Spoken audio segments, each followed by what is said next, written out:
ರಾಜ್ಯ ಸರ್ಕಾರದ ವಿರುದ್ಧ ಮತ್ತೆ ಸಾರಿಗೆ ನೌಕರರು ಸಮರ ಸಾರಿದ್ದಾರೆ. ವಿವಿಧ ಬೇಡಿಕೆಗಳನ್ನ ಈಡೇರಿಸುವಂತೆ ಆಗ್ರಹಿಸಿ ಬೆಂಗಳೂರು ಚಲೋ ಹಮ್ಮಿಕೊಂಡಿದ್ದಾರೆ. ಕೆಎಸ್ಆರ್ಟಿಸಿ ಕಾರ್ಮಿಕ ಸಂಘಟನೆಗಳ ಜಂಟಿ ಕ್ರಿಯಾ ಸಮಿತಿ ಈ ಒಂದು ಬೆಂಗಳೂರು ಚಲೋಗೆ ಕರೆಯನ್ನ ಕೊಟ್ಟಿರುವಂತದ್ದು.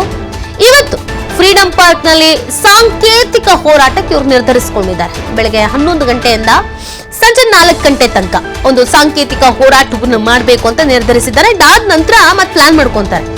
ಅಂದ್ರೆ ಹೆಂಗೆ ನಾವು ಈ ಹೋರಾಟವನ್ನು ಮುಂದುವರಿಸಬೇಕು, ಸರ್ಕಾರದ ಮೇಲೆ ಒತ್ತಡ ಹೇರುವಂತದ್ದಾಗಿರ್ಬೋದು ಅಥವಾ ಒಗ್ಗಟ್ಟಾಗಿರ್ಬೋದು, ಹೆಂಗ್ ಮಾಡ್ಕೋಬೇಕು ಅಂತ.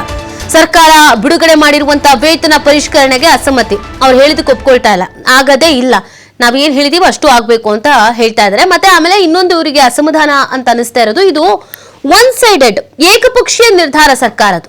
ನಮ್ ಜೊತೆಗೆ ಡಿಸ್ಕಸ್ ಮಾಡ್ಬೇಕಲ್ವಾ, ನಮಗ್ ಸಮಸ್ಯೆ ಆಗಿದೆ, ನಾವು ಬೇಡಿಕೆನ ಇಟ್ಟಿದೀವಿ ಅಂದ್ಮೇಲೆ ನಮ್ ಜೊತೆಗೆ ಡಿಸ್ಕಸ್ ಮಾಡ್ಬೇಕು.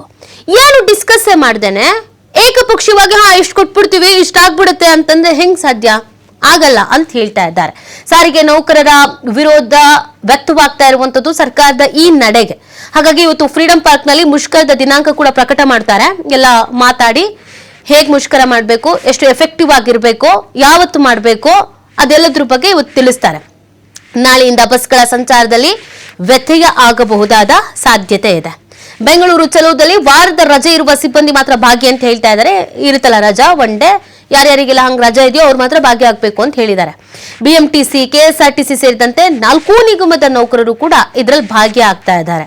ಆದ್ರೆ ರಜೆ ಇರೋರು ಮಾತ್ರ ಭಾಗಿಯಾಗಬೇಕು ಅಂತ. ಮತ್ತೆ ಆಮೇಲೆ ಇದಕ್ಕೆ ಹೇಳಿದ್ದಾರೆ, ಯಾರಿಗೂ ಸಮಸ್ಯೆ ಆಗಬಾರ್ದು, ಎಲ್ಲರೂ ಭಾಗಿಯಾಯಿತು ಅಂತ ಅಂದ್ರೆ ನಾವು ಆಕ್ಷನ್ ತೆಗೆದುಕೊಳ್ಬೇಕಾಗತ್ತೆ, ಸ್ಯಾಲ್ರಿ ಕಟ್ ಮಾಡ್ಬೇಕಾಗತ್ತೆ ಅಂತ ಹೇಳಿದ್ದಾರೆ. ಅದರ ನಡುವೆಯೂ ಕೂಡ ಇವತ್ತು ಬೆಂಗಳೂರು ಚಲೋ ಇಟ್ಕೊಂಡಿರೋದು. ಸಂಜೆಯ ನಂತರ ಇನ್ನೊಂದಷ್ಟು ಮಾಹಿತಿ ಸಿಗುತ್ತೆ. ಅಂದ್ರೆ ಮುಂದಿನ ಹೋರಾಟದ ಬಗ್ಗೆ, ಮುಂದಿನ ಹೋರಾಟದ ರೂಪರೇಷೆಯ ಬಗ್ಗೆ ಮಾತಾಡಿ ಚರ್ಚಿಸಿ ಒಂದು ನಿರ್ಧಾರ ತೆಗೆದುಕೊಳ್ತಾರೆ. ಈಗ ವಿವಿಧ ಬೇಡಿಕೆಗಳು ಅಂತ ಇದೀವಿ.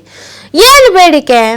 ಇವ್ರು ಮೊದಲನೇ ದಿನದಿಂದಲೂ ಕೇಳ್ಕೊಂಡು ಬರ್ತಾ ಇರೋದು, ಅಥವಾ ಬಹಳ ವರ್ಷಗಳಿಂದ, ಬಹಳ ದಿನಗಳಿಂದ ಇವ್ರ ಬೇಡಿಕೆ ಇರೋದು, 38 ತಿಂಗಳ ವೇತನ ಬಾಕಿಯನ್ನ ಬಿಡುಗಡೆ ಮಾಡಲೇಬೇಕು ಅಂತ ಕೇಳ್ಕೊಳ್ತಾ ಇರೋದು. 38 ತಿಂಗಳದು ನಮಗೆ ಏನಿದೆಯೋ ವೇತನ ಬಾಕಿ ಅದನ್ನ ಬಿಡುಗಡೆ ಮಾಡಿ ಅಂತ.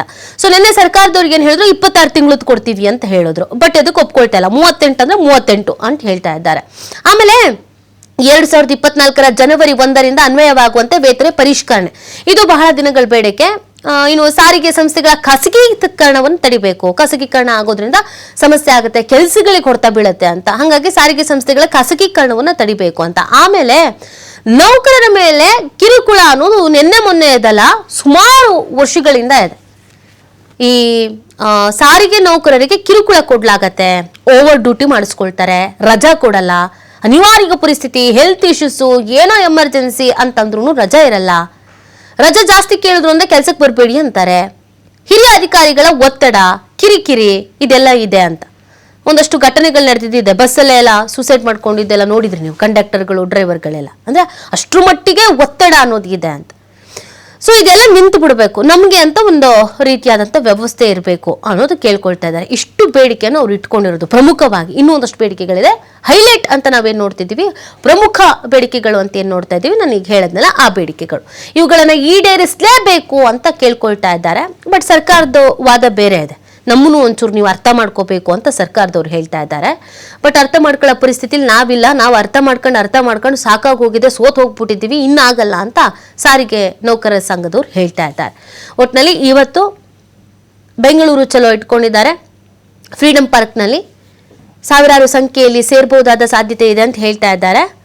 ನೋಡ್ಬೇಕಾಗತ್ತೆ ಇವತ್ತಿನ ಪ್ಲಾನ್ ಹಿಂಗಿದೆ, ಮತ್ತೆ ಮುಂದಿನ ಹೋರಾಟದ ಪ್ಲಾನ್ ಏನ್ ರೂಪರೇಷೆಗಳನ್ನ ತಯಾರಿ ಮಾಡ್ಕೊಳ್ತಾರೆ, ಏನ್ ಮೆಸೇಜ್ ಪಾಸ್ ಮಾಡ್ತಾರೆ. ಮತ್ತೆ ಇವತ್ತು ಹೋರಾಟ ನಡೆಯುವಂತ ಸಂದರ್ಭದಲ್ಲಿ ಸರ್ಕಾರದ ಕಡೆಯಿಂದ, ಸರ್ಕಾರದ ವತಿಯಿಂದ ಯಾರಾದ್ರೂ ಬರ್ತಾರಾ, ಮಾತುಕತೆ ನಡೆಸ್ತಾರಾ ಅನ್ನೋದು ನೋಡ್ಬೇಕಾಗತ್ತೆ.